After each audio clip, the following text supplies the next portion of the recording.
inicio a la enseñanza de esta noche. Hoy vamos a predicar por el tema, sí, una plaga de tinieblas. Amén. Una plaga de tinieblas será el tema. Y para ello vamos a analizar, como lo estamos haciendo los días domingos por la noche, sí, el libro del Apocalipsis. Sí, libro de Apocalipsis. Amén. Capítulo número 16. Capítulo número 16. Vamos a tener la lectura, sí, Apocalipsis capítulo número 16. Recuerden que ya hemos analizado las primeras 4 copas de la ira de Dios. Hoy vamos a concentrarnos en la 5ª copa de su ira. Apocalipsis 16, verso número 10 al 11. Versículo número 10 al versículo número 11. ¿Lo tenemos, mis amados? Sí, y vamos a dar lectura, sí, a la palabra, y lo hacemos, sí, en el nombre del Padre, del Hijo y del Espíritu Santo. Nos dice, sí, nuestro Dios: el 5º ángel derramó su copa sobre el trono de la bestia, y su reino se cubrió de tinieblas, y mordían de dolor sus lenguas. Versículo número 11, podría así acompañarme también en la lectura. Que dice el Señor: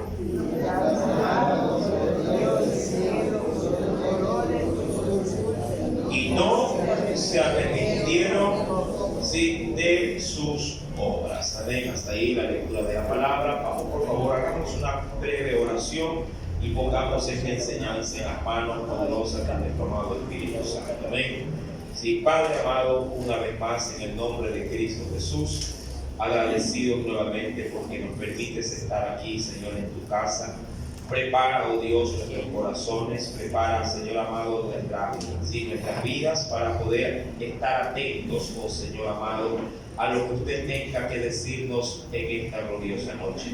Suplico ante todo que sea usted mismo, mi Rey, el poder otorgarnos la oportunidad de tener una mente, Señor amado, dispuesta para poder entregarnos por completo al estudio de tu palabra. Sabemos, oh Dios, Padre, que en nosotros está el querer, Señor amado, pero es necesario que usted tome el control de nuestra voluntad, Señor, para poder de esta forma, Padre, ser ministrado por tu presencia. Acelera, como siempre te lo he mencionado, oh Padre Celestial, los pasos de tus hijos para que podamos, Señor amado, estar presentes todos y todos, obviamente, ser ministrados, Padre, por esta palabra. Háblanos, Señor amado, conforme a cada necesidad. Mira nuestra mente, si hay algún pensamiento que pudiera estar haciendo, Señor amado, pues obstáculo, algún problema, alguna dificultad, que todo esto se quede por un momento suspenso. La Biblia dice que cada día tiene su propio afán, y yo quiero poner ese afán que me puede turbar en este momento en tus manos.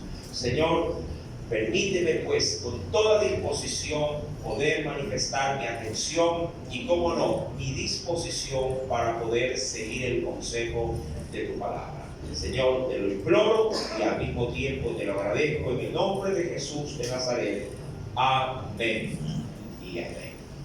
Mi amado, cuando se ha leído por medio de la Escritura, ¿sí?, respecto de las tinieblas, siempre uno trata de asociarla a algo, diríamos, malo. ¿Sí? Yo y usted que hemos estudiado la Escritura en función de lo que para Dios significa las tinieblas, la Biblia menciona con claridad que para Dios es lo mismo la luz que las tinieblas. E inclusive Él, desde un principio de las cosas, hablando desde los tiempos mismos de la creación del universo, la creación de cielos y tierra y su composición, toda ella, Dios no es que vio las tinieblas como algo malo. Las tinieblas, de hecho, mi amado, fueron administradas por Dios. Él mismo se encargó de separar la luz de las tinieblas. Amén. Y las usó para diríamos, a fin de aprovechar ese estado de oscuridad para separar la noche del día. Si las tinieblas fuesen algo que representase posiblemente malignidad, maldad, entonces, mi amado, creo yo que Dios hubiese eliminado las tinieblas y hubiera dejado siempre la luz de manera permanente. Pero no fue así. Sin embargo, se ha tomado como referencia las tinieblas o la oscuridad como un mero simbolismo, sí, de aquello que uno pudiese decir que es algo malo. Pero no porque lo sea, sino porque por lo general la oscuridad siempre se suele asociar, sí, con algo malo. Tanto así que nuestro mismo Dios, a través de su palabra, le ha dado esa asociación. Sí, insisto, no porque lo sea, sí, sino porque muchas veces es fácil poder ilustrar y poder aprender cuando se trata de ver la diferencia entre lo positivo y lo negativo. Tanto hasta en las leyes de la física se suele representar, mire, también aún con signos aritméticos, los polos, por ejemplo, positivo con el signo de más para indicar la energía llamado activa y la energía que está inactiva con el signo de menos. Mira, entonces, ¿qué es lo que quiero decir? No necesariamente porque el menos signifique algo oscuro o algo de color negro, pero se ayuda, si diríamos, a través de estos elementos para poder, diríamos, no complicarnos un poco la vida, sino identificar las cosas tal cual como se desean enseñar. Quiero hacer obviamente este hincapié antes de ingresar en el estudio de la palabra para poder ver tal cual como Dios en su verdadera intención, qué es lo que quiere enseñarnos en esta noche, a través, como les mencionaba, de la plaga de las tinieblas, que es el tema de esta preciosa noche. Si bien es cierto, quisiera iniciar despejando a través de esta introducción lo que acabo de mencionar, quisiera ver la primera referencia bíblica de cómo Dios en su debido momento utilizó una plaga, ¿sí?, para poder castigar a una sola nación, refiriéndome propiamente a la nación de Egipto, con la oscuridad, o lo que es igual, con las tinieblas. Creo que siempre las ilustraciones ya antes dadas ayudarán a fortalecer las que posiblemente puedan volver a repetirse o volver a darse. Ahora, para esto, mi amado, quisiera por favor que me acompañase. Vayamos al libro del Éxodo, capítulo número 10. Libro del Éxodo, sí, capítulo número 10. ¿Sí? Mientras usted lo ubica, sí, por favor, sí, vayamos, capítulo número 10 estamos, sí, del libro del Éxodo. Vayamos a los siguientes versículos. ¿Ya lo encontró el capítulo 10? Para todos poder, sí, enmarcarnos dentro de esto. Sí, capítulo número 10, sí, y antes de leer versículo 21. Sí, verso número 21. Ahora, antes de proceder con esta lectura, vale también, llamado, y si de pronto dar una pequeña remarcación hasta el momento de lo que se ha estudiado, ¿sí? Y esto de manera muy rápida, muy fugaz, ¿sí? Para poder proceder, llamado, adentrarnos en esta plaga que para mí me parece una de las plagas más, ¿cómo te digo?, destructivas. Usted dirá, pero ¿en qué puede destruirla? Bueno, Dios siempre a la hora de manifestar sus juicios deja lo mejor al final. Lo mejor al final. Hay unos comentarios bíblicos, sí, mi amado, respecto de estas últimas tres, que la llaman de hecho la triada. Así le saben, no la triada, la conté. Triada, por ser tres, sí, tripartita. Sí, le llaman las tres últimas plagas, sí, la triada contra el imperio del maligno.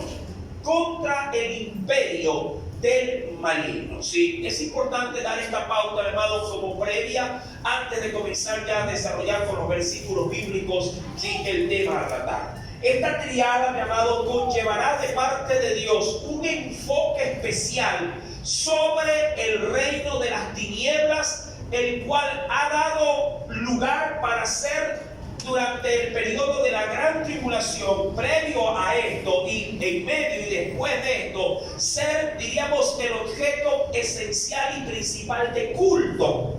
Los hombres, recordando que estamos analizando el libro del Apocalipsis, de los eventos del porvenir, los hombres de esa última generación que estarán, mi amado, presentes en la gran tribulación, adoran a la bestia, la idolatran, la admiran, la aman.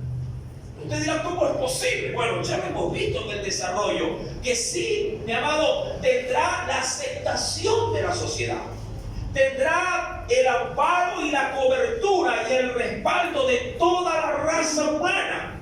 Mira, esto no es tan ajeno de entender. Mira, simplemente de pronto, como yo le he dado ejemplos acá repetitivos, pero que viene bien para entender cosas. Usted, mi amado, si tiene pues inclinado a un determinado partido político, usted, si lo tiene encarnado el partido, usted lo defiende a muerte. Sencillo. Y usted moriría, entre comillas, digo, por defender su tendencia política. Lo mismo puede pasar con algún equipo de fútbol. Si usted tiene apego por algún deporte, usted también lo defenderá a capa y espada, como se suele decir. Entonces, no es de extrañar que cuando aparezca, llamado, esta triada también, hablando de que la bestia, el falso profeta y el anticristo, mi amado, ellos también logren conquistar al mundo entero con señales obviamente milagrosas, pero engañadoras al mismo tiempo, para cautivar mentes y corazones. Y lo lograrán, y la gente los amará. Usted, insisto, hoy por hoy de pronto no podría usted encapsular todo lo que esto sí implica, porque se nos hace al presente como que imposible de que un hombre pueda llegar o un imperio pueda llegar a captar mentes y corazones de toda la raza humana, sin importar ideologías, procedencia, nivel social, edad. Mi amado, estos tres lo gobernarán absolutamente todo. Y el hombre, por voluntad propia o por estimación de conciencia, se dejará marcar, se dejará sellar y adorará a la imagen de la bestia.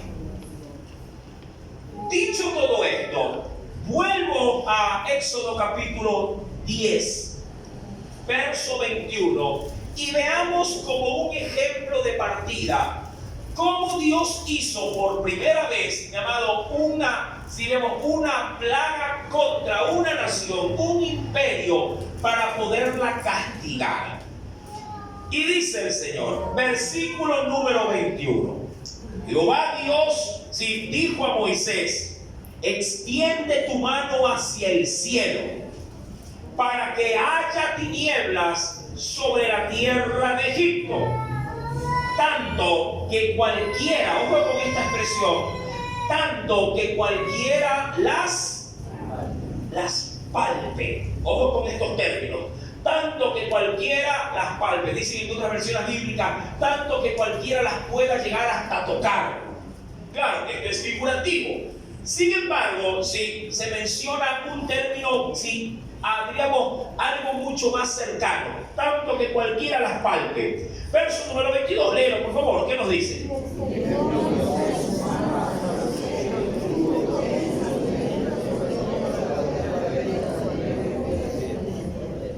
Ahora, ¿qué conllevó esta plaga para que pueda ser considerada como tal? ¿Cuántos recuerdan las dos características para poder denominar a algo como una plaga?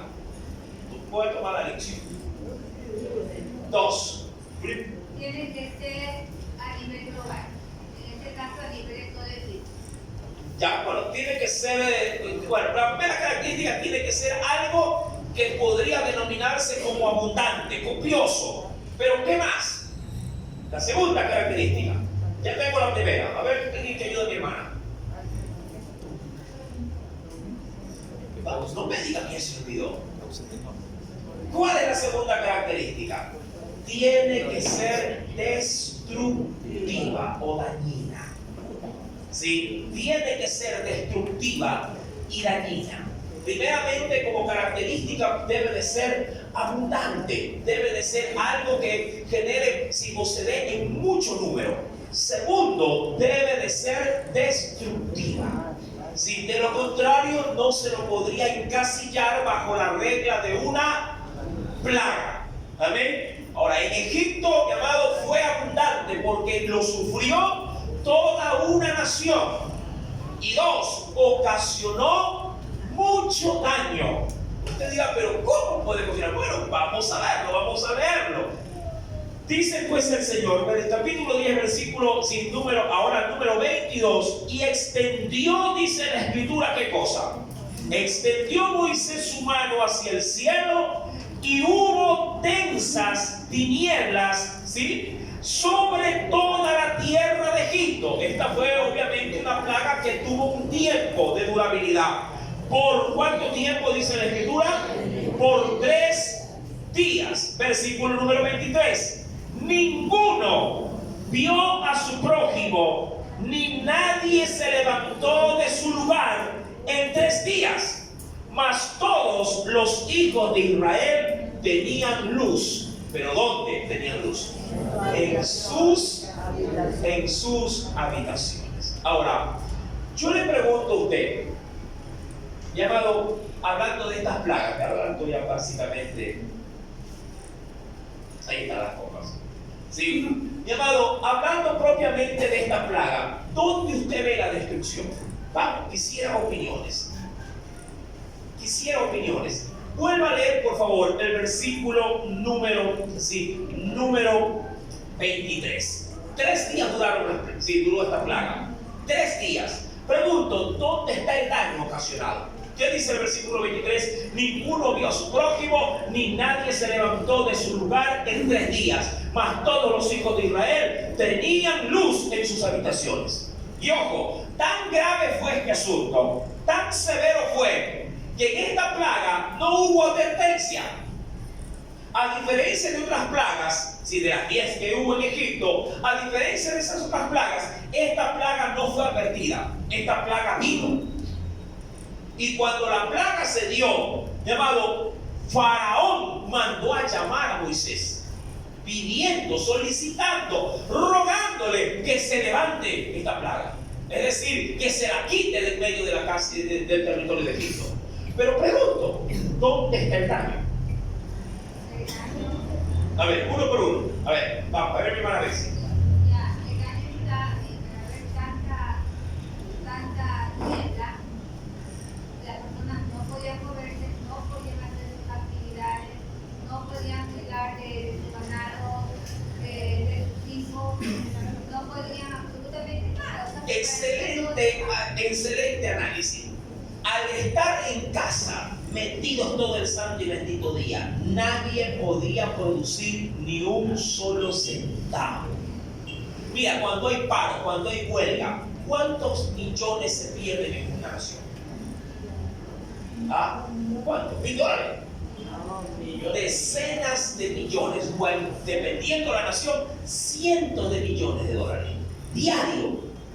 Eso es un daño al bolsillo tremendo.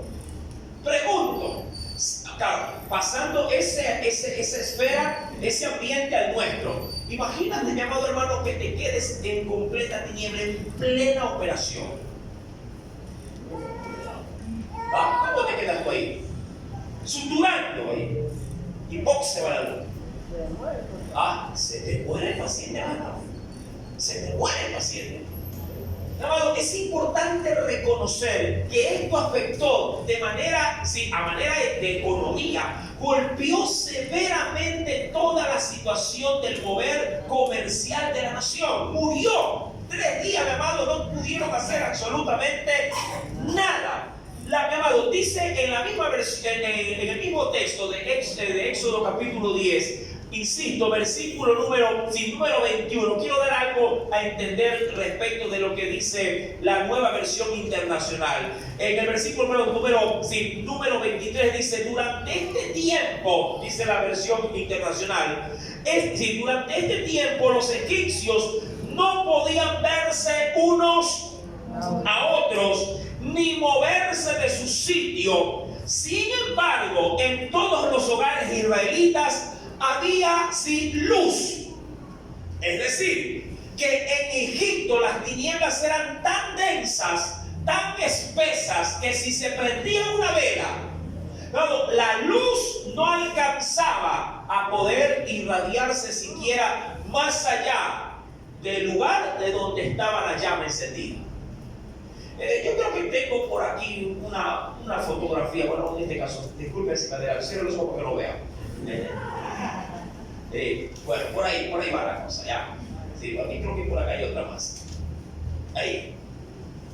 Si usted prende, por ejemplo, una vela en un lugar oscuro, a diferencia de lo que ve en esta gráfica, por lo general, si usted la pone en un lugar un poquito alto, hay algo de resplandor, ¿verdad que sí?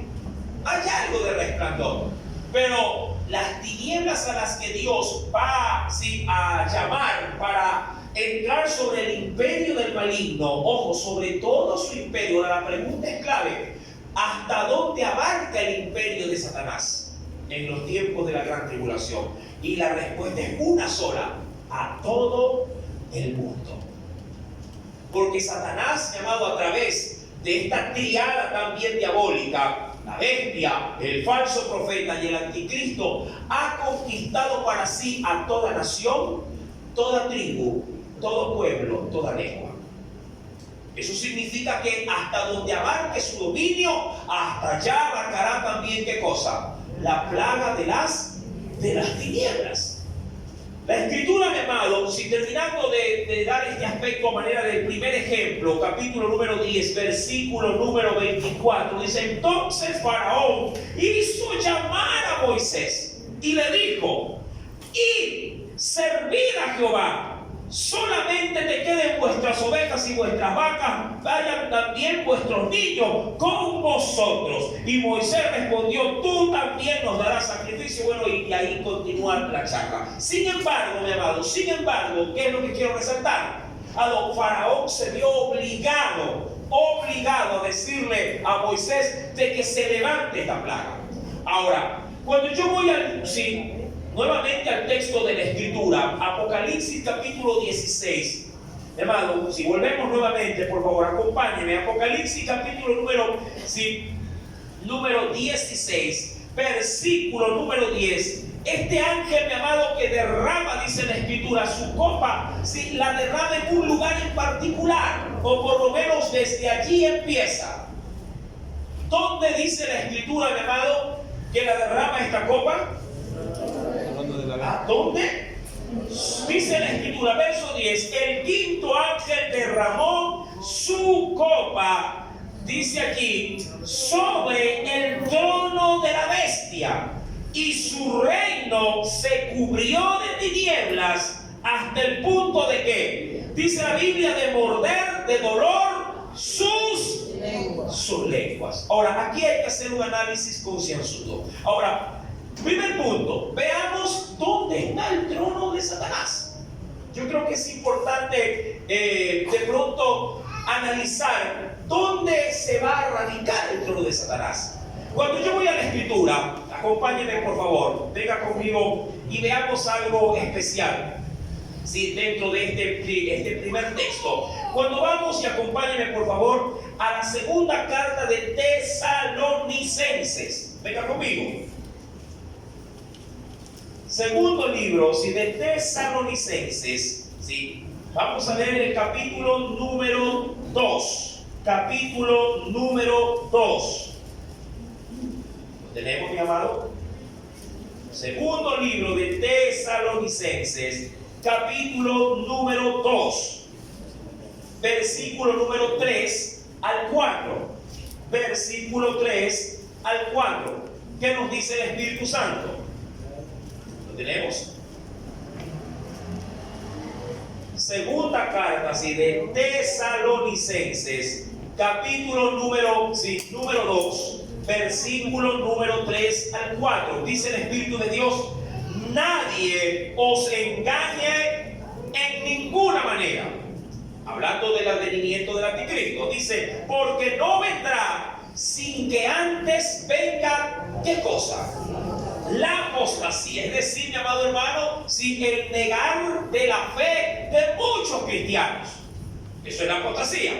Y se manifieste o se dé a conocer el hombre de pecado, el hijo de perdición, el cual se opone y se levanta contra todo lo que se llama Dios o es objeto de culto. Ahora, leen por favor la última parte, porque esto es lo que quiero resaltar, para poder establecer hasta dónde llegará el dominio y dónde quedará el trono del mismo anticristo. Y dice allí: tanto que se siente en el templo.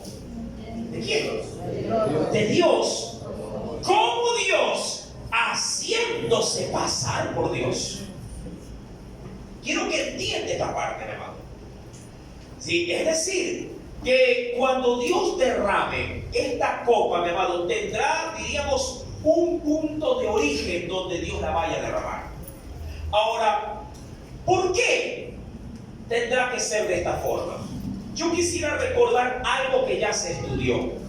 Ven conmigo al libro de Apocalipsis y no pierdas, por favor, no pierdas la carta de Tesalonicenses. Ven conmigo nuevamente al libro de Apocalipsis y veamos algo especial dentro del capítulo número 13. Apocalipsis capítulo número 13. ¿Lo tienes? El anticristo, mi amado, obviamente hará alusión a algo en su imperio o en su, diríamos, en su manifestación para cautivar mentes y corazones. Y eso va a provocar algo en la raza humana. ¿Qué nos dice el Señor? Apocalipsis capítulo número 13, versículo 3 al 4. Sí, esto ya no lo voy a explicar, solo te voy a ir a los hechos como tal. ¿Sí? Esto ya fue explicado, ya fue predicado en su debido momento. Apocalipsis 13, verso 3 al 4 dice: vi una de sus cabezas como herida de muerte, pero su herida mortal, ¿qué fue? Fue sanada. Ahora, ¿qué va a provocar o qué va a desencadenar para los seres humanos en ese tiempo, como un efecto prácticamente dominó a favor del anticristo o de la bestia o del falso profeta? ¿Qué nos dice el Señor? Y se maravilló toda la tierra, ojo, se maravilló toda la tierra en pos de la bestia y adoraron al dragón. ¿Quién era el dragón, hermano? El diablo. Adoraron a la bestia y también obviamente al dragón, que había dado autoridad a la bestia, y adoraron a la bestia, y todos los que la adoraron sacaron un criterio, sacaron una conclusión, emitieron, diríamos, un concepto de lo que ellos ahora estaban dispuestos a rendir sus vidas. Tuvieron algo a bien decir entre todos. ¿Y qué dijeron? ¿Quién como la bestia? ¿Y quién podrá luchar contra ella? Diríamos de esta forma, como a veces solemos decir para otro tipo de trivialidades, como cuando alguien por su esfuerzo, por su logro, suele decir: ustedes comen es porque yo les doy de comer. Utilizamos un término más despectivo, pero se hace notar como que si él no estuviera ahí, nadie lo podría hacer o nadie podría dar. Y de esa forma, posiblemente muchos de la gente en casa se sugestionan. O de una empresa, si lo dice de pronto un empleador: ustedes llevan comida a la casa porque yo les doy empleo. Entonces la gente en temor dice: ¿verdad? Bueno, los hombres, mi amado, en los tiempos del fin, en los tiempos de la gran tribulación, tendrán un concepto del imperio de maldad. tendrán un concepto del dragón, de la bestia, del falso profeta y del anticristo. Y ellos dirán, luego de ese evento de que sea su herida mortal sanada, ahí ellos establecerán de una buena vez un concepto general. Claro, no es que el diablo, como yo ya lo prediqué en su debido momento, va a aparecer con trinche, rabos, cachos.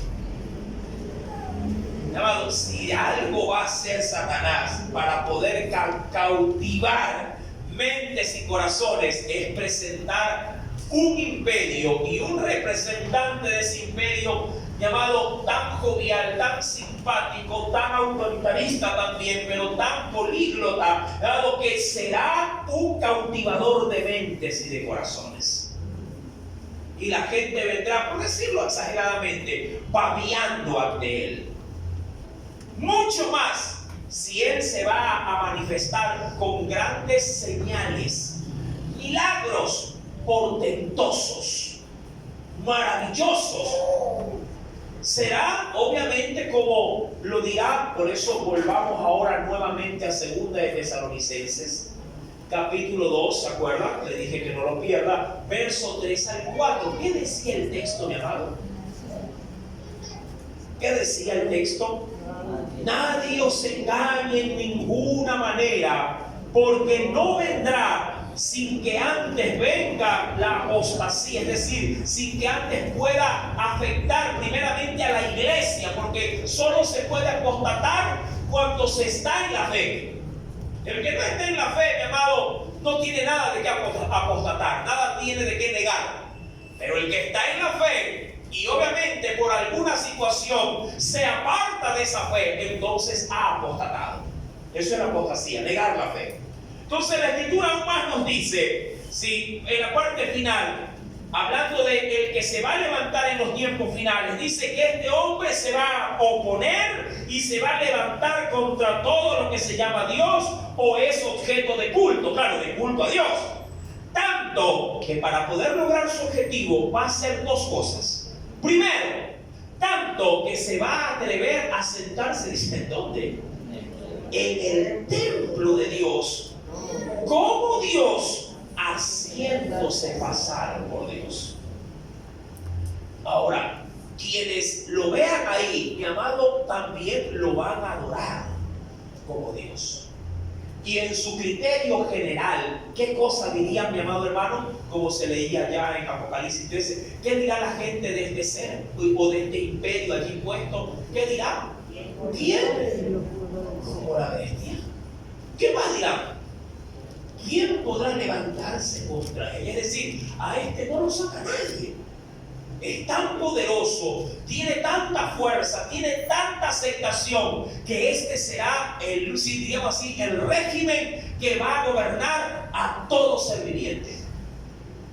Dios, durante todo ese escenario, mi amado, Dios ha guardado ¿qué cosa? Silencio. Dios ha dejado que los eventos pasen paulatinamente, al parecer sin que el cielo proteste por él. No te engañes, amado. Si el cielo calla, no significa que otorga. Como nosotros en nuestro concepto sabemos a veces decir, que el que calla otorga. ¿Sí o no? ¿Sí? Y amado, cuando el cielo enmudece, ¿hay un Dios meditando o hay un Dios airado esperando la oportunidad para castigar? O es lo uno o es lo otro, pero nunca otorgando. De ahí que se suele a veces también decir en otro tipo de enseñanzas, que si de allá arriba no hay contestación, no muevas un dedo, sigue orando, sigue esperando hasta que Dios te guíe. ¿Amén, mi amado? Amén. Cuidado, vayas a decir, uy, como yo oro y no pasa nada, entonces yo decidí ir por tal lado, o decidí hacer tal cosa. Cuidado, hermano, no te equivoques. Cuando Dios calla, no significa que te está dando la aprobación. Tú espera pacientemente a Jehová, que Él responderá. Amén. Ahora bien, si este imperio y quienes lo encabezan están, mi amado, teniendo y gozando de aceptación y se ven entronizados en ese falso poder de divinidad, Dios con esta copa va a atacar de manera directa a donde Él se ha sentado como Dios. Por eso es que la Escritura menciona, mi amado, que si esta copa irá dirigida de manera puntual hacia el mismo trono ¿de quién? ¿De quién? De Satanás. Si volvemos a Apocalipsis capítulo número 16, versículo número 10, recuerda, el quinto ángel derramó su copa sobre el trono de la bestia, sobre su imperio, sobre su poder, sobre toda su influencia, sobre todo aquello que Él ha manifestado que lo tiene bajo su absoluto control. Y Dios, al tirar esta plaga, hay quienes la han podido identificar de dos formas, de manera literal, hablando de que verdaderamente va a haber una oscuridad absoluta. Sí, y hay quienes también, mi amado hermano, la han identificado como un opacarse de su imperio, donde su poder y su influencia ya no tendrá efecto para poder hacerse notar como verdaderamente ellos dicen que son los dueños y los que tienen el poder y el control de todo. Pero, ¿cuál es la verdadera definición o significado? A mi entender, las dos cosas. Será una amalgama de ambas cosas. Porque recuerda que Dios está, mi amado, en este momento ejecutando juicios de ira contra todo lo que se ha levantado para opacar su nombre. Primero ha empezado con el hombre, ¿se acuerdan? ¿A dónde empujó la primera copa de la ira? ¿A dónde empujó? Aquí hay una gráfica que me parece muy buena respecto de un resumen. A ver, más adelante, más adelante. Sí, la tengo. Si no se me vaya. A ver, o está más atrás. Cierre los ojos que no vea. No, este es el de dentro. O está más adelante. Si está cerrando los ojos, ¿verdad? Ahí, por ahí. Mi amado, la primera copa, ¿a dónde apuntaba? A derramar ¿qué cosa sobre los hombres? Las úlceras malignas. ¿Sí? Recuerden, amado, yo lo he venido trillando vez tras vez. Cada derramar del juicio de Dios sobre la tierra, mi amado, es una acumulación de pesares, una acumulación de castigo. No es que pasó como cuando pasó este asunto en Egipto, de que se derramaba una plaga, se la quitaba y luego se derramaba otra, se la quitaba y luego no, aquí es una encima de la otra. La primera copa ha derramado úlceras sobre todos los que han adorado a la bestia. Pero recuerda, la bestia, el anticristo, el falso profeta y el dragón que da autoridad a la bestia, nadie puede revertir el daño que Dios ha causado. Los hombres, me imagino, que son gobernados por el anticristo, llamados por este imperio, si reclamarán al anticristo, reclamarán a este gobierno, a la bestia, le reclamarán, le dirán: sánanos, líbranos. Así como en la presente fecha, llamado, cuando hablando de presente fecha, hablo del presente tiempo, así como cuando viene la pandemia, ¿qué reclamaban las gentes a sus autoridades? ¿Qué la vacuna? Los hombres reclamaban por medicina. ¿Cuál es el medicamento? ¿Cuál es la terapia? ¿Cuál es la cura para este mal? Y a arañazos, ¿qué cosa sacaron? La vacuna. Y digo arañazos, porque todos los vacunados no están exentos de que les pueda caer ¿qué cosa? El COVID. La vacuna, la verdad, para mí fue un fraude. Nos guste o no reconocerlo. De pronto mitiga algo los síntomas, pero no te exime de qué cosa, de que te contagies. El hombre, mi amado, no tiene el control, ¿sí?, de lo que pasa en esta tierra. Solo Dios, mi amado, tiene el control de todo lo que Él ha creado, porque es su creación. Él hizo todas las cosas. La Escritura, mi amado, hace pues mención respecto de esto. En la segunda copa de la ira, Dios qué cosa también ha hecho: ha sumado al mal de las úlceras de los hombres, ha convertido el agua de los mares en sangre. ¿De qué forma? Ha, mi amado, herido a todos los seres vivientes, a todos los peces de los mares. No ha quedado ni uno solo. A esto se añadió la tercera copa de la ira. Toda agua, toda fuente de agua dulce también se ha convertido en sangre, muy semejante a la primera plaga de Egipto.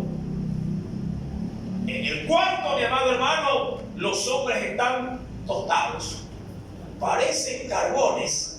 Dios ha herido a nuestra estrella en nuestro sistema solar, el sol. Y el sol ahora, mi amado, se ha enfurecido. Ojo con esto: se ha enfurecido y ha, mi amado hermano, explotado, por decirlo de alguna forma, con un calor y con una intensidad de su luz cual nunca antes se ha visto. 7 veces más, dice el profeta del libro de Isaías. Su calor y su intensidad se sentirá 7 veces más. Tanto, mi amado, que la luna resplandecerá como cuando resplandece el sol al mediodía. Eso ya lo vimos la semana pasada. Amados hermanos, debemos de entender que esta concadenación de eventos, todo esto ha sido, mi amado, dispuesto por Dios. Ahora, ¿cómo es que se lleva a cabo esta plaga de tinieblas? Hay quienes han dado un análisis científico respecto de esto, y me parece acertado. Yo no puedo separar, mi amado, la ciencia muchas veces de lo que en la Escritura se nos dice que pueda ocurrir. De hecho, si la ciencia avala lo que la Biblia dice, doble aplauso para Dios. ¿Por qué? Porque Dios utiliza su propia creación para castigar o para enaltecer su gloria. Si llueve fuego del cielo, como lo dije el domingo pasado, a través de una erupción volcánica, pues bienvenido. Dios lo hizo. Y si llueve, mi amado hermano, sin utilizar un volcán, sino meteoritos del cielo, pues bienvenido también. Dios hizo ambas cosas. El asunto es que cuando ocurre, es porque Dios, amado, ha determinado día, fecha y hora para que ocurra. A la larga, amado, Dios no necesita crear otra vez cosas para poderlas usar para castigarlo. Si Dios quiere usarlo, ya lo creado lo hará. Y si no lo hay, pues Dios puede tener el poder suficiente para hacer de la nada un todo. Punto. Ahora, ¿quiénes han podido dar un análisis respecto de esto? Han dicho que como el sol calentará 7 veces más, y eso provocará que la luna aumente su resplandor en la noche, es decir, que como que no habrá oscuridad, llegará un momento en que el sol ha cumplido su función de, digamos así, de energía, y se extinguirá por completo. Es decir, que el sol, como un foco, se apagará. Mira que los hombres se vinieron quejando en la cuarta copa de la cuarta copa de la ira. Se vinieron quejando porque el sol, mi amado hermano, los estaba dejando como cuy en asadero. Solo para recordar, Apocalipsis capítulo 16, verso 8 al 9, ¿qué nos decía el Espíritu de Dios?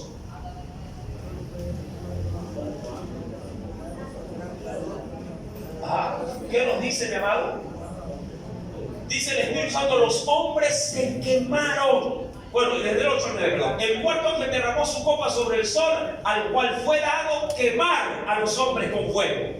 Y los hombres se quemaron con el gran calor y blasfemaron el nombre de Dios, quien ellos ahí reconocen, quien ellos saben que tiene ¿qué cosa? Poder sobre estas plagas. Ahora, ¿cómo se provocó eso? Y el domingo anterior lo vimos. Dios tocó el sol y lo hizo arder 7 veces más. 7 veces más. Como se decía el domingo anterior, si hoy por hoy, poniendo una temperatura promedio de 30 grados centígrados, si lo multiplicamos por 7, subirá a 210 grados. Prácticamente, mi amado, 3 veces más a la temperatura de la que puede hervir el agua. Todo eso, mi amado, se va a desarrollar. Ahora, ¿cómo poder decir que va a haber una tiniebla global en el mundo entero? Solamente científicamente hay una sola forma de verlo. ¿De qué forma? Si nuestro sol se apaga. Sencillo. Si nuestro sol se apaga, toda la tierra quedará en una total y absoluta oscuridad, tinieblas. Tanto, si lo queremos rescatar del libro del Éxodo que veíamos en el capítulo 10, verso 21 en adelante, tanto que las podamos llegar a ¿qué cosa? A palpar. Imagínate, mi amado, que tú te levantes sorpresivamente así y quieras ver tu mano y no alcances ni a ver, mi amado, a una distancia de centímetros. No la veo. ¿Te parece, verdad? ¿Te parece imposible? No sé, amado, sería traumático que usted se levante de la noche a la mañana ciego. Sería traumático, ¿verdad? Una cosa es ir perdiendo la visión gradualmente, pero otra cosa es que de golpe te quedes en una total y absoluta oscuridad. Ahora, esto tiene una representación, claro, espiritual muy fuerte, por supuesto que sí. Quisiera ver estos indicios también. Cuando yo voy al Evangelio de Mateo, ven conmigo, mi amado, por eso la palabra también sí nos ha enseñado, sí, a través de una asociación, que la oscuridad, de manera ilustrativa, se la puede llegar a representar con el imperio también de Satanás, ¿no? Sí. En el Evangelio según San Mateo, capítulo número 8, veamos por favor qué nos dice aquí el Señor. ¿Lo tenemos, mi amado? Mateo capítulo número 8, versículo número 11 al 12. Verso número 11 al versículo número 12. ¿Lo encontró, mi amado? Y dice el Señor allí, Mateo capítulo 8, verso 11 al 12. Recuerden que aquí se está llevando a cabo la manifestación de una parábola. Dice el Espíritu Santo de Dios. Verso número 11 al 12 dice: y os digo que vendrán muchos, ¿sí?, del oriente y del occidente, es decir, de diversas partes del mundo, y se sentarán con Abraham e Isaac y Jacob en el reino de los cielos. Verso 12. Más, y esto ya el Señor lo dice en función de del entorno de quienes están ahí. Dice: más los hijos del reino, es decir, aquellos que tuvieron seguridad de ser escogidos, pero que han rechazado o están rechazando al Mesías. Dice: más los hijos del reino serán echados a las tinieblas de afuera. Allí, ¿qué provocará esto? Será el lloro y el crujir de dientes. ¿Cuándo Jesús dijo esto? Cuando en una oportunidad al Señor se le llama la atención diciéndole que un hombre griego, un romano, está buscando a Jesús para que haga un milagro sobre un sirviente. Mira, hablando del centurión, su pueblo, mi amado, no quería, muchos de los que no creían en Jesús, aún en sus necesidades no querían arriesgarse a contactar a Jesús para que les pudiera atender en alguna necesidad, porque lo menospreciaban. Pero los extranjeros veían en Jesús una esperanza. Ellos sí se acercaban. Cuando Jesús detectó ese menosprecio de los suyos, pero esa aceptación de los quienes ni siquiera lo conocían, ahí Jesús dijo esto: van a venir gente de todos lados a buscarme, pero los que son de aquí, mi gente, ellos que ahora me rechazan, que Él era una representación de la luz del mundo, Ellos, sí, ahora Jesús les dice, ustedes van a ser echados fuera. ¿A dónde? A las tinieblas. ¿Por qué diga las tinieblas? Mi amado, yo creo que la mejor forma también de entender estas palabras es de acorde a lo que también el apóstol Pablo, en una referencia de ilustración, comparó el reino de Satanás con las tinieblas también. ¿Dónde? Ven conmigo, mi amado, a la carta a los Efesios. Vamos a rescatar sobre todo la parte de la ilustración de la oscuridad. En Efesios, capítulo número 6, carta a los Efesios, capítulo número 6. ¿Lo tenemos, mi amado? Dice el versículo 12. Usted ya lo sabe. De memoria, creo, para muchos. ¿Lo tenemos? Pero claro que voy a resaltar lo que atañe a la enseñanza de esta noche. Dice, porque no tenemos lucha contra sangre y carne. Es decir, no tenemos lucha contra un ser humano, sino contra principados, contra potestades, contra los gobernadores, y mira lo que dice aquí, de las tinieblas de este siglo. Hasta ahí solamente llego, porque quiero rescatar eso. Mira aquí cómo el apóstol Pablo asocia el imperio de la maldad espiritual como un reino de tinieblas, de oscuridad. Hasta el mismo Jesús, cuando confrontó, en este caso a los suyos, mi amado, Jesús mismo dijo que a los hombres les gusta, mi amado, les gusta al hombre amar sus obras que son comparadas con las tinieblas. ¿Qué es lo que quiero remarcar en esta preciosa noche? Acompáñame rápidamente, por favor, en el Evangelio de Juan. Ven conmigo, mi amado hermano. En el Evangelio según San Juan, dice el Señor, capítulo número 3. Acompáñame, por favor. ¿Lo tenemos, mi amado? Sí, en el Evangelio de Juan, capítulo número 3. Versículo 19 en adelante. ¿Lo tiene? Evangelio según San Juan, capítulo 3, versículo 19 en adelante. ¿Qué nos dice el Señor? Ajá. Esta es la condenación, que la luz, y eso hablando del mismo, la luz vino al mundo, pero los hombres, ¿qué hicieron?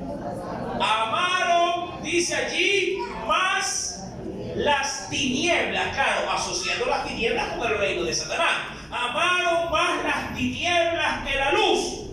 ¿Pero por qué amaron las tinieblas? Porque sus obras eran malas. Aquí vemos una asociación directa de la maldad del hombre con el imperio de las tinieblas. Ahora, Dios, al mandar esta plaga maligna de las tinieblas, también lo que quiere hacer es identificar a la raza humana con lo que ellos han elegido, el reino de la oscuridad. Es decir, preferiste a Satanás, preferiste al anticristo, a la bestia, al falso profeta, a su forma de liderar, a su forma de regirte, pues entonces te doy lo que te gusta. Por eso es que también el Señor, mira, cuando ve un corazón definido de lo que quiere, Dios no entorpece tu camino. ¿Qué es lo que quiero decir? Ven por favor conmigo al libro de Apocalipsis. Yo creo que es importante esto. ¿Sí? Dice el Espíritu Santo en el libro de Apocalipsis, capítulo número 22. Y esto, mi amado, creo que va a ayudar a entender mucho el porqué de las cosas. Cuando Dios ya no se opone contra tu voluntad. A veces nosotros tenemos a bien decir, si Diosito me hubiese detenido o si hubiese hecho algo, yo no habría realizado tal cosa. O quien de pronto vio la situación desde un punto de vista, desde afuera, dice, ay, yo no sé por qué Dios no hizo algo para que lo ayude. O por qué Diosito no hizo algo para que no se muera. O por qué Diosito no permitió algo para que se detenga ese criminal. Mira, Dios cuando ve que el libre albedrío del hombre está sometido bajo su propia esclavitud, en su obrar de malignidad, hermano, Dios ya no interfiere.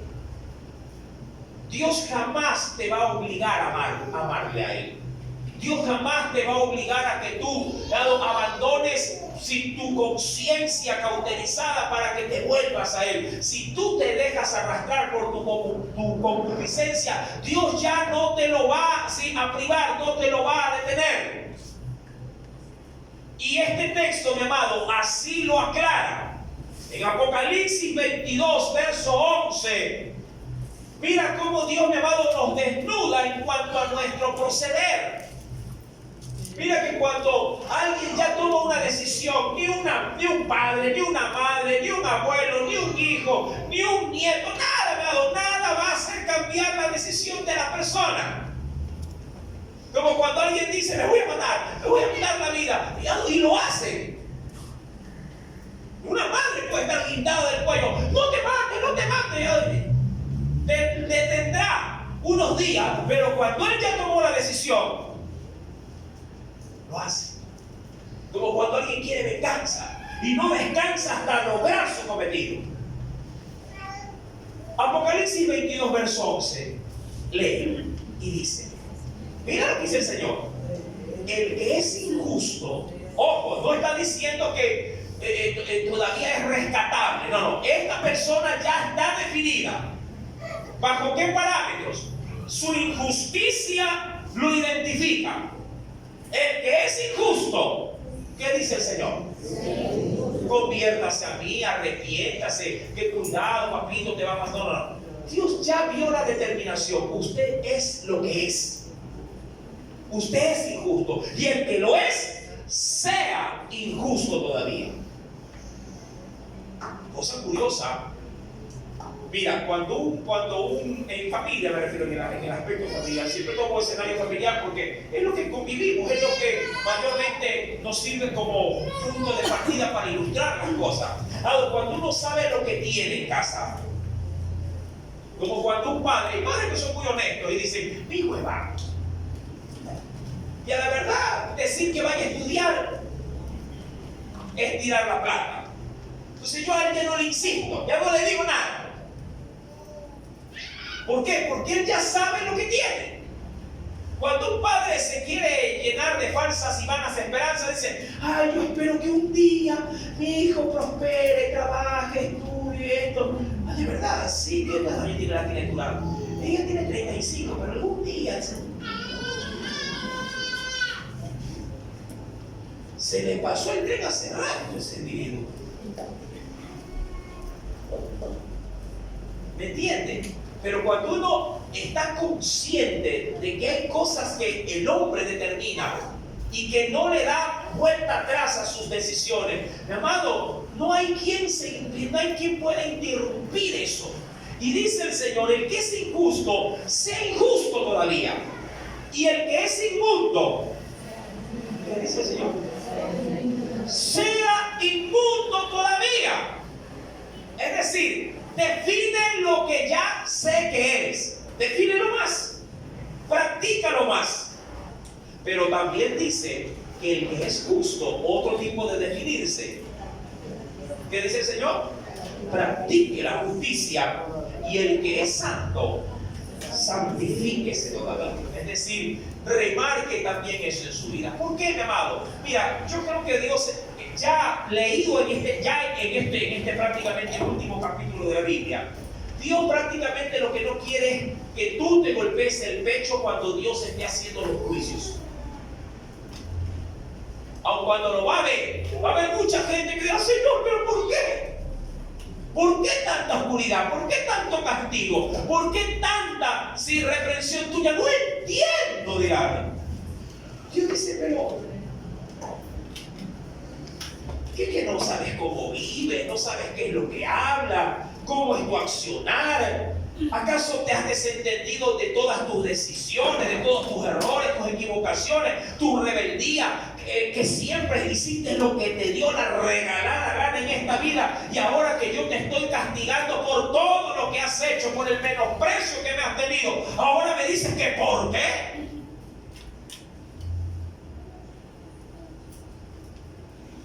Imagínate que si en un matrimonio el hombre le haya adornado la frente a su mujer a diestra y a siniestra,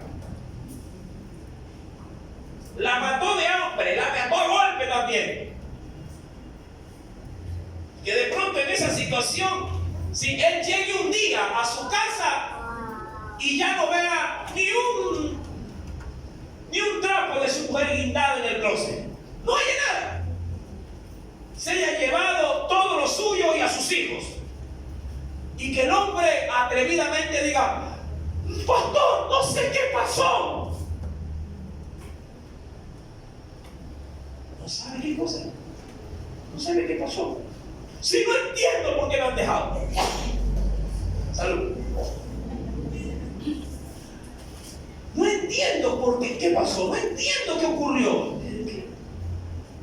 Hay que estar un poco zafado de acá para decir: ¿no será que se cansó de tanto adulterio?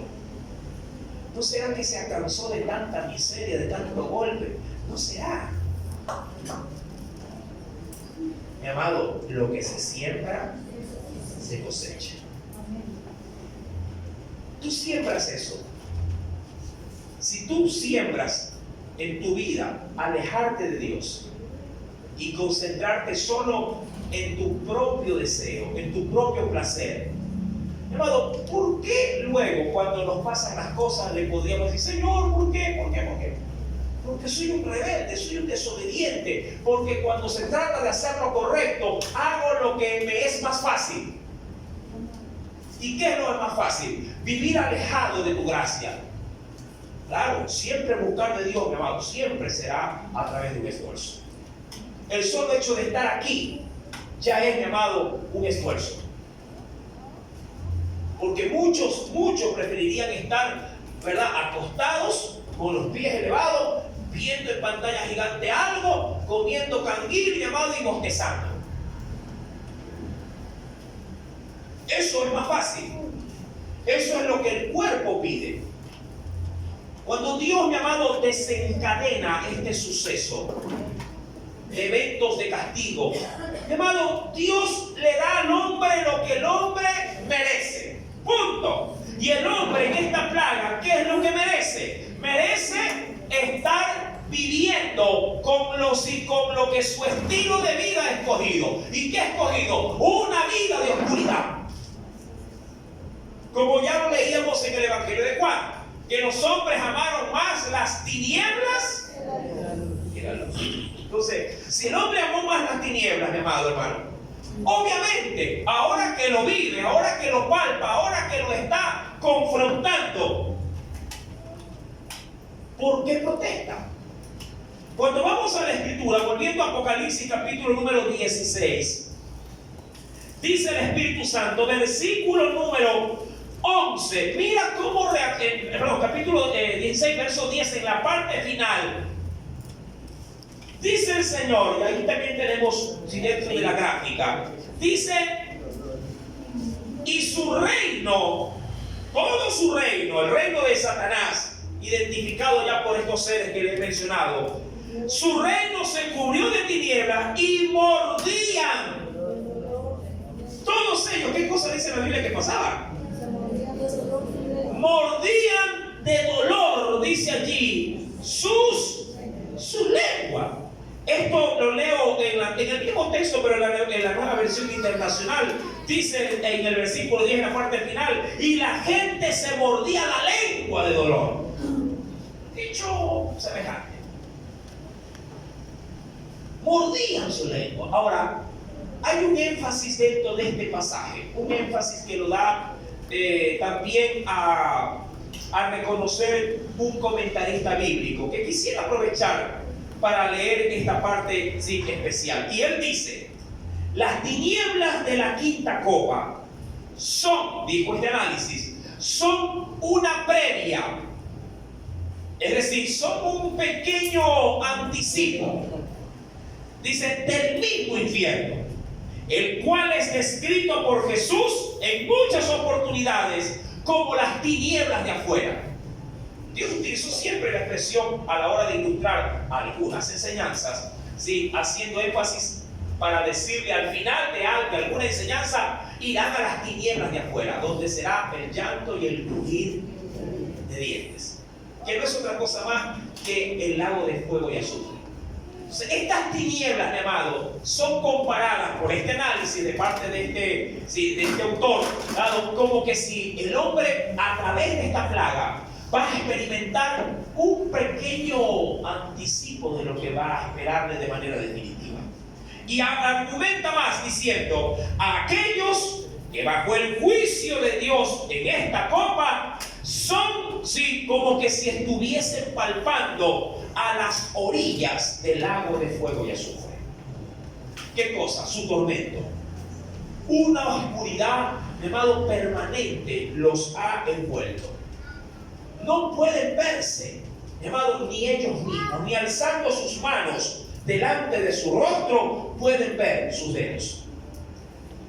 Estas tinieblas, llamado, solo provocan un crujir de un morderse a sí mismo. Ojo con esto, esto es un remordimiento como lo han dicho también, lo dijo Charles Spurgeon, que fue un predicador excelente en la década de los años 1900, mi amado. Charles Spurgeon dijo acerca de esta expresión, de este texto bíblico, que hay un tipo de arrepentimiento que se lo reconoce como arrepentimiento carnal.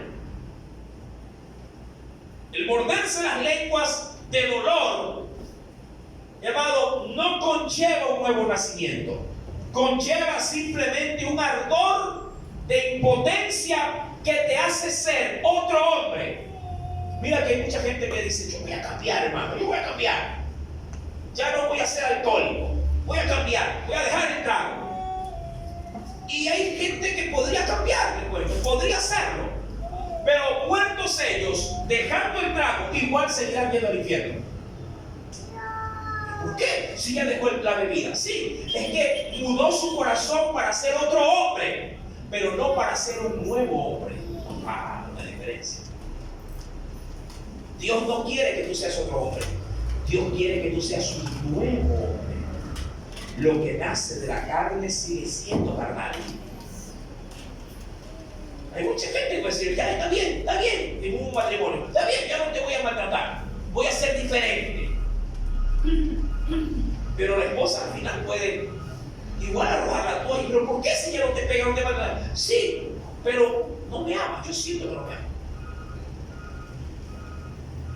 Imagínate que un empleado diga a su patrón: está bien, patrón, ya he multado en varias oportunidades, sí, pero sin embargo ya está bien, yo voy a llegar temprano. Te voy a cambiar. Y llega temprano, pero al final del año lo votan y recae: ¿por qué me votó? Sí, llegaste temprano, pero siempre llegaste a vagar. Siempre llegaste a no hacer nada, a no involucrarte con esta empresa. Te limitaste a hacer lo que se te decía, pero nunca fuiste acomedido para nadie. Así que elementos como tú, yo no quiero. Yo quiero gente dispuesta y que te ponga la camiseta de la empresa y, si es posible, dé algo más allá de lo que servir. Mira tú. Corrigió aparentemente su defecto, pero no corrigió su mal. ¿Cuál? El del corazón. Han dicho algunos que el infierno está lleno de gente que ha tenido buenas intenciones. Llamado, estos muerden sus lenguas. Versículo número, capítulo 16, versículo número 10. Dice: mordían de dolor su lengua. Sí, todos ellos están de una u otra forma, mi amado, apretando los dientes. Pero ¿a dónde impulsa esto? Dice en el versículo número 11, y blasfemaron contra el Dios del cielo. ¿Por qué causa? Por sus dolores. Y claro, ¿se acuerda usted de la primera plaga? Se da cuenta que esas úlceras siguen estando ahí. Y por sus úlceras, y no se arrepintieron de sus obras. ¿Por qué? Porque se cumpliría Apocalipsis 22, verso 11. El que es inmundo. Mira, cuando alguien está esclavizado por su pecado, ese pecado se vuelve tu dueño. Te guste o no reconocerlo. Cuando tú, mi amado, te has abandonado en algún deleite carnal, así tú quieras salir de eso, el deleite carnal, tu pecado te esclaviza. La naturaleza de los hombres, mi amado, tristemente lo digo, tiene este distintivo en particular. Cuando yo voy a ese texto, mira que tengo una referencia bíblica en esta gráfica. Sí, allí en el Evangelio de Lucas, capítulo número 17. Lucas, capítulo 17. Ven conmigo, por favor, al tercer Evangelio. En Lucas, capítulo número 17. Mira lo que nos dice el Señor. Verso 26 en adelante. Verso 26 en adelante. Qué curioso, ¿eh? Porque aquí se ve con mucha claridad la característica de la raza humana. ¿Lo encontró? Lucas capítulo 17, verso 26 en adelante. Aquí el Señor se concentra en, diríamos, en dar a conocer la condición de los seres humanos. ¿Cuándo? Sobre todo cuando se están llevando a cabo juicios de parte de Dios. ¿Sí? Hay algo curioso. No dice, o usted no verá en la Biblia, que cuando hubo diluvio, los hombres se arrepintieron. Que cuando hubo castigo divino de lluvia de fuego en la ciudad de Sodoma, Gomorra, Adma, Seboín y Libna, ninguno se arrepintió. Hay una excepción, sí, en Nínive, por ejemplo. En Nínive se arrepintieron. Pero en estos juicios que les digo, no hay registro bíblico de que lo hayan hecho. ¿Por qué? Sería la pregunta. Mira que en Sodoma y Gomorra, antes de leer, algo curioso pasó. Dios los castigó con tinieblas. Cuando Dios envió a sus mensajeros, 2 ángeles, para sacar de allí, ¿a quién? A Lot y a su familia. La Biblia dice que estos ángeles, mi amado, saliendo a la puerta de la casa de Lot, castigaron con un juicio de ceguera a todos los habitantes de Sodoma y de Gomorra. Es decir, que todos, en un abrir y cerrar de ojos, se quedaron completamente ciegos. Y completamente ciegos, la Biblia dice que se desesperaron para alcanzar la casa de Lot. ¿Para qué? Para tener relaciones sexuales con los ángeles, con los mensajeros de Dios. Mire, hermano, eso es nefasto, porque ni aún teniendo el castigo encima, seguían todavía. ¿Dónde están? ¿Dónde están para acostarlos con los varones? Así que tanteaban para encontrar la puerta. ¿Para qué? Para meterse en la casa de Lot y atrapar a los enviados divinos. No lo puedo creer, ¿cómo es posible? Imagínate que salgas del consultorio y el médico te dice: tiene cáncer, usted no puede ya sin ingerir más alcohol, tiene 3 meses de vida. Y él dice: 3 meses, de una vez, pues, un día más, un día menos, ¿sí? Vamos a celebrar esta receta con una java de cerveza. Tiene cáncer en los pulmones, ¿de verdad? Sí, tiene cáncer. Uy, bueno, sí, qué triste, pero bueno, así es la vida, de algo hay que morir si sigue fumando. Mira la condición de la humanidad. Está en tiniebla. Ahora, dicho esto, cuando voy a Lucas capítulo 17, mira la condición del corazón del hombre en momentos de juicios. Dice el verso 26, como fue en los días de Noé, así también será en los días del Hijo del Hombre. Hablando de su advenimiento, dice, comían, no porque el comer tenga problema, eso no es pecado. ¿Cuándo lo es? Ya lo vamos a puntualizar. Comían, bebían, se casaban, se daban en casamiento hasta el día en que entró Noé en el arca y vino el diluvio y los destruyó a todos. Dicho de otra forma, la gente vivía conforme a su cotidianidad, sin hacer en sus vidas ni un solo cambio. Cuando la Escritura dice comer, beber, vendían, se casaban, comercializaban, significa vivían sus vidas sin tener en cuenta a Dios de por medio. Solo estaban concentrados en hacer cada día lo único que sabían hacer. ¿Qué cosa? Sentirse placenteros ellos mismos, sin cambiar nada. Curioso. El hombre busca una religión que no le obligue a cambiar su estilo de vida. Y si le encuentra a eso, le dirá, amén, yo soy de esa religión. Pero si una religión te exige un cambio, si una religión te exige un giro a tu acostumbrada manera de vivir, tú dices, no, eso de ser hermanito no va conmigo, porque la verdad que no se puede decir malas palabras y eso a mí no va conmigo.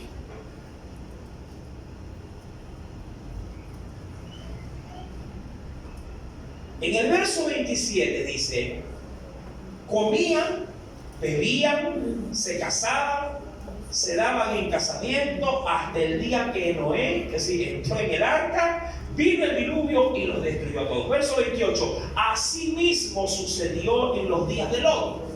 Igualito, comían, bebían, compraban, vendían, plantaban, edificaban. Nada de esto es pecado aparentemente, y a la verdad no lo es. ¿Acaso sembrar algo es pecado? Pregunto yo, no. Pero vivir mi vida para solamente complacerme yo, sin tener en cuenta a Dios de por medio, la cosa cambia.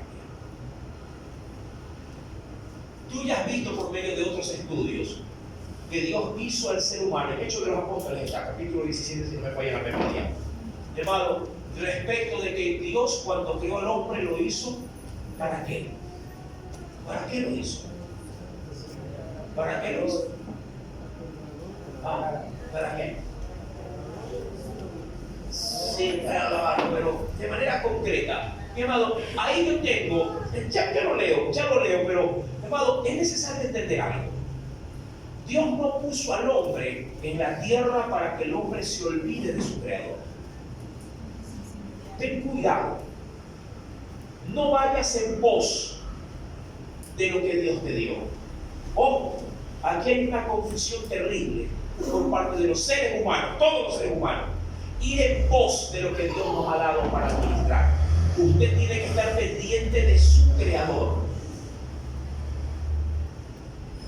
El hecho de que Dios te haya delegado, te haya dado a ti algo a administrar, no implica que tú te olvides de quien te dio la administración. Dios te dio un hogar, bien por ti, pero preocúpate de quien te dio ese hogar. ¿Me explico? Dios te dio, mi amado hermano, una carrera, un talento adicional, te dio algún tipo de talento. ¡Qué bueno! Administralo. Haz con él lo que bien sabes hacer, pero nunca te olvides quién puso eso en tu vida. No vivas por vivir. Vive considerando a quién te lo ha dado. Quiero que entienda esto, mi amado, porque de lo contrario te desenfocas, ¿sí?, dentro de esta tierra. Y Dios quiere gente enfocada en Él, no en lo que Él le da. en Él. Cuando tú te enfocas en tu Dios, entonces, mi amado, todo lo que tú haces, como lo dice la Biblia, todo lo que hagáis, hacedlo como para el Señor. Amén. Cuando tú siembras, como hace esta gente, cuando tú te casas para el Señor, perfecto. Tu matrimonio tiene un eje, es Dios. No es tu mujer ni son tus hijos, es Dios. Luego será tu mujer y tus hijos. Cuando sacas a Dios de tu eje de vida, entonces lo que haces es malo, aun cuando tú digas que es bueno, porque lo sacaste a Él. Así mismo sucedió en los días de Lot. Comían, bebían, compraban, vendían, plantaban, edificaban, veían Facebook, iban a trabajar, jugaban pelotas, se iban al parque, se iban a la playa, luego venían. No hay problema, todo esto es bueno, siempre y cuando tengas a Dios de por medio. Mas el día en que Lot salió de Sodoma, llovió del cielo fuego que azufre y se los llevó a todito. ¿Por qué? Porque todo lo que estos hacían, que estaban infiestados, comían, se casaban, sembraban, cosechaban, todo esto lo hacían sin considerar a Dios de por medio. Mira, no es lo mismo, digo yo, no es lo mismo. Quisiera irme a un solo ejemplo. No es lo mismo, mi amado hermano, ser un médico secular que ser un médico cristiano. Nunca será lo mismo. Una persona que teme a Dios puede realzar su profesión dándole la gloria al Señor por medio del talento que Dios le ha dado. Un solo ejemplo, queriendo ser, claro, un poquito exagerado para la comprensión del texto. Un médico que teme de Dios nunca practicará un aborto. Siendo en términos generales, ¿no? Yo sé que hay excepciones para esto, pero un médico que teme de Dios no le dirá a una muchacha, sí, y vale tanto, dice, ya tengo para completar para ese televisor 8K que quiero comprar. Un médico cristiano no, pero le voy a pagar bien, no me importa que pague bien. ¿Ustedes se recuerdan la anécdota que una vez yo le di respecto de un médico que recibió a una muchacha que quería practicarse un aborto? ¿Sí la escuchó? Sí. Igual se la van a repetir. Para los que no la escucharon. En una oportunidad vino una mujer que se había equivocado en la vida. Sí.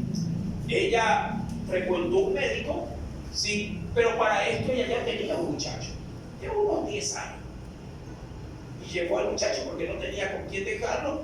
Y en una fiesta se pasó de copas y entre trago va y trago viene, se acostó con alguien de ahí. Y claro, unas cuantas veces después, no vio regla. Y dijo, wow, estoy embarazada.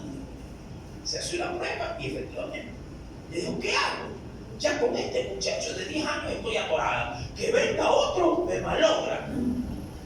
Entonces ella dijo, ya sé, voy a una clínica y me voy a hacer un legrado. Y ella fue y llegó a su muchacho. Y se fue.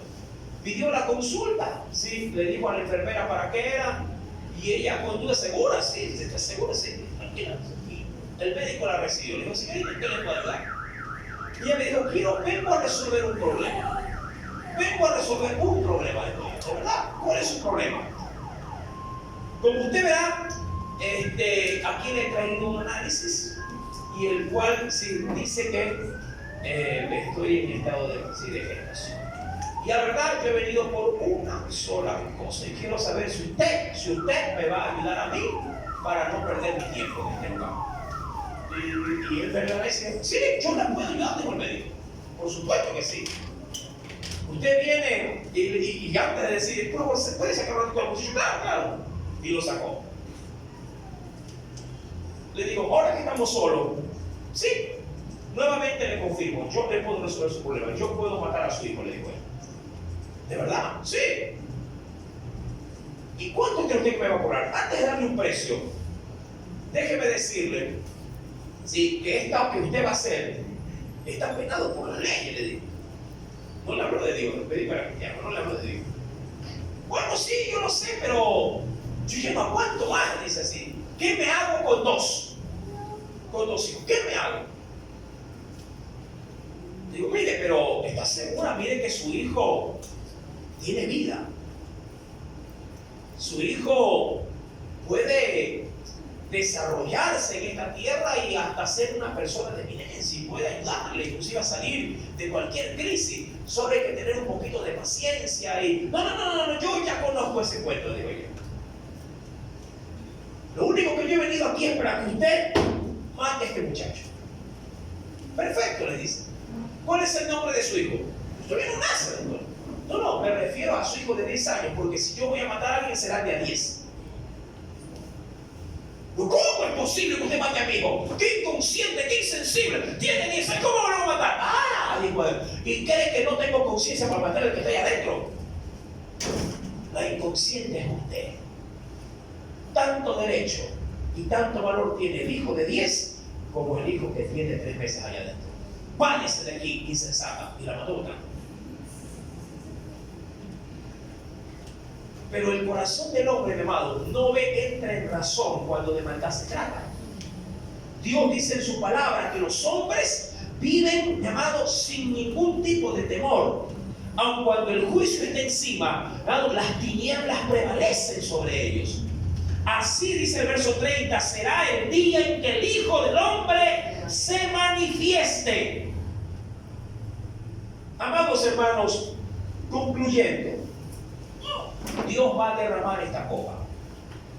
Los hombres, tristemente, versículo número 10 en la parte final, 11, dice, blasfemaron contra el Dios del cielo por sus dolores y por sus úlceras, y no se arrepintieron de sus obras. Claro, con esta primera estocada, Dios dejó en completa oscuridad el reino de Satanás sobre la tierra, porque ese reino no pudo hacer absolutamente nada por quienes él sí estaba obviamente gobernando. No podía hacer nada.